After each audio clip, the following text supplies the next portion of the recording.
So with that, let me just, actually I will, so in some ways at the end, what I want to ask you is more about how do you, that process through which you convert something into something quantifiable. How does that happen? Well, so you want me to take a crack? So let me give you an example, I think, that will illustrate at least how economists think about trying to approach this question. So I think Frank's going to give a historical example. Maybe you'll do Avner's example in a minute. But on an experimental level, here's sort of an interesting experiment that was done recently in India, which I think is useful for thinking about how one might get at this idea of causality in terms of whether culture actually affects economic outcomes.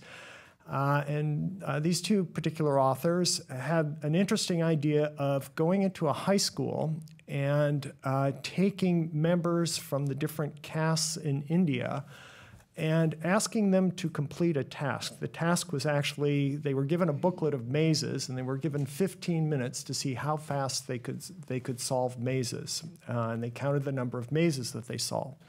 And they had two interesting treatments in their experiments. The first was they would bring 6 students into a room from different castes, and they would ask them to solve the mazes with little introduction other than, here's the mazes, solve them. And they recorded how many on average they solved, and they did this for a bunch of different groups of 6.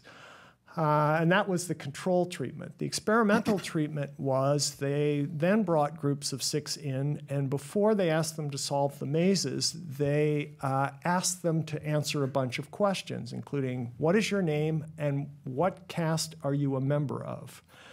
And what they found in this study is that when students were asked to reveal their caste, that the performance of the lower caste was significantly worse than those of the higher castes. Okay, whereas you saw no difference when caste was not discussed prior to completing the task.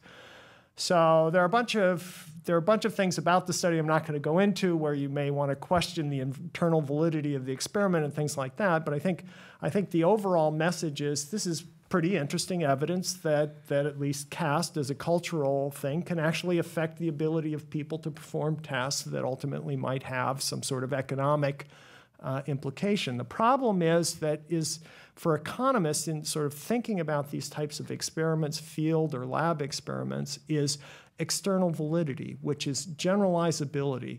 If I can actually see that there's this difference, and I'll admit, I think it's pretty compelling, the question is, what do I make of it? Is solving mazes really economic activity? And gee, if it was done in sort of a non-experimental way, if it's the real world, can I say that the 23% decrease in the number of mazes solved, does that mean 23% less outcome if I go to the economy in general and think about the consequences of caste system? The problems that economists would have with those types of studies is quantification is good. What did quantification get me? It got me to an experiment where I can actually demonstrate in a way that scientists outside of economics could look at that study and say, it has some good points, maybe some not so good points, but the evidence seems fairly compelling. At least as far as causality. But then the question is, so what is the overall effect? Does this tell me if I went to a different part of India or Pakistan or other parts of the world that I would see similar sorts of effects? So Frank maybe will talk a little bit about a historical study that one of our colleagues has done. Okay.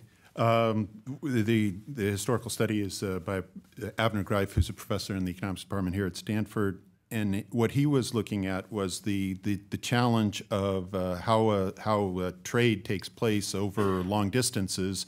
This is in the 11th century. And he contrasts the fact that what you have are really 2 different institutions that evolve endogenously to address the problem of the fact that if I want to sell my product over a long distance, I need essentially an agent. And how do I make sure that the agent that is selling my product in a distant land is not just simply taking my money and running away with it? And he contrasts I hope I say this even close to correctly, but the Maghribi traders who effectively came up with a collectivist view of doing this, where each of the traders was a member of this so-called coalition. And what the coalition did was provided a way for public disclosure of the performance of each of the members in terms of the activities that they did in distant lands. And what the device that enforced it was essentially informal shunning of those who established themselves as not honorable members of the coalition. So all other members of the coalition agreed not to trade with those individuals who had been shown to be not honorable. Whereas the other approach was what he called the individualist approach, or the Genoa traders.